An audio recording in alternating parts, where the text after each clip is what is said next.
Добро пожаловать в мой канал. Emmanuel Macron recevait Recep Tayyip Erdogan, vendredi à l'Elysée.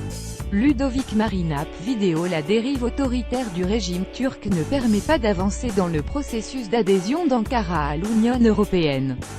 Tête-à-tête à l'Elysée, déjeuner et enfin conférence de presse conjointe. Emmanuel Macron et Recep Tayyip Erdogan avaient beaucoup de choses à se dire. De la Syrie à l'Europe en passant par Jérusalem et la lutte antiterroriste, les sujets de discussion, et parfois de différends, ne manquent pas entre Paris et Ankara.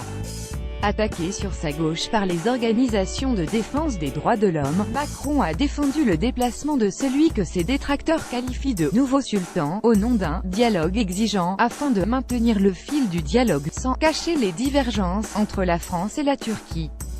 Cette visite est la plus importante du président turc dans un pays de l'Union européenne depuis le putsch manqué de 2016 contre Erdogan. Avant d'arriver à Paris, le leader turc avait déminé le terrain en tressant des lauriers à son hôte dans plusieurs entretiens à la presse.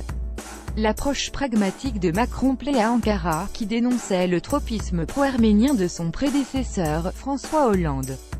Lire aussi Erdogan au Figaro, Turquie et France, une longue amitié, si l'Europe reste un formidable espoir, c'est grâce à la France, a écrit le président turc dans une tribune au Figaro, alors que ses relations restent houleuses avec la chancelière allemande, Angela Merkel, qui l'a qualifiée de « nazi », même si son ministre des Affaires étrangères, Mevlut Cavusoglu, vient d'appeler à un redémarrage du lien turco-allemand dans une tribune à la presse d'Outre-Rhin.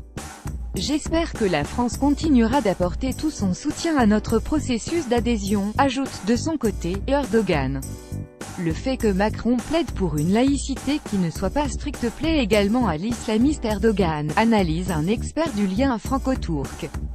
L'élection récente du franco-turc Ahmet Ogra, réputé proche d'Erdogan, à la tête du Conseil français du culte musulman facilite également ce rapprochement avec Macron, qui veut refonder l'islam de France.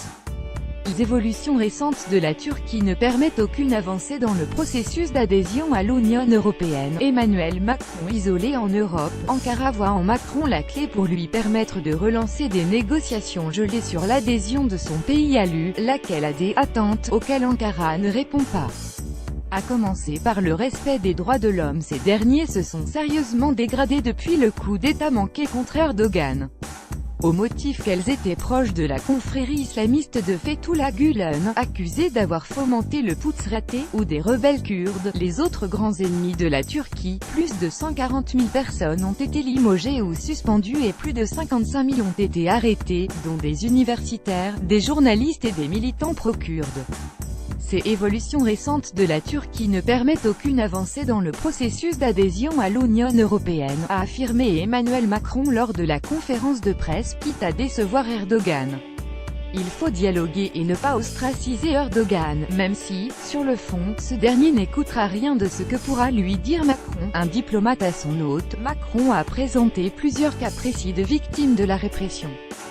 De son côté, Erdogan devait soulever, selon nos informations, le cas de l'avocat Martin Pradel qui défend aujourd'hui les djihadistes français détenus par les Kurdes en Syrie, après avoir été le défenseur du journaliste Lou Bureau, emprisonné plus d'1 mois en Turquie, avant d'être libéré en septembre. Erdogan et son entourage veulent savoir quels sont ses liens avec les Kurdes, confie l'expert de la relation franco-turque.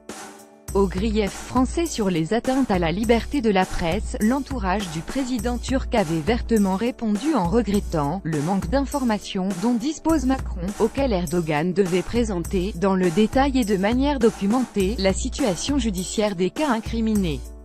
Ce succès d'image remporté par Erdogan ne le fera en rien dévier de sa politique répressive chez lui, dénoncent de nombreux sceptiques. Il faut dialoguer et ne pas ostraciser Erdogan, même si, sur le fond, ce dernier n'écoutera rien de ce que pourra lui dire Macron, tempère un diplomate. Lire aussi Turquie. Ce qui résiste encore à Erdogan. Coopération antiterroriste. Sur les questions régionales, les divergences sont moins marquées. À propos du conflit syrien, Paris et Ankara estiment que Bachar el-Assad ne peut représenter l'avenir de la Syrie. Mais, alors que la Turquie est associée avec l'Iran et la Russie aux négociations d'Astana qui ont permis de faire reculer les violences sur le terrain, la France cherche en vain jusqu'à maintenant à réintégrer un processus diplomatique pour une transition du pouvoir à Damas. Le chef de l'État plaidera une fois de plus auprès de son hôte pour la création d'un « groupe de contact » rejeté par Moscou et Téhéran.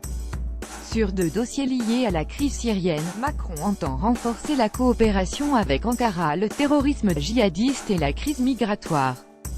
De nombreux djihadistes étrangers et peut-être français ont trouvé refuge en Turquie après la débâcle de Daesh en Irak et en Syrie. Paris a besoin d'Ankara pour éviter leur retour dans l'Hexagone. En matière de coopération antiterroriste contre les « revenants », Paris est dans une large mesure tributaire du bon vouloir turc. C'est une des raisons pour lesquelles, malgré le froid des relations entre Erdogan et Hollande à la fin du mandat de ce dernier, et la coopération antiterroriste fonctionnait toujours.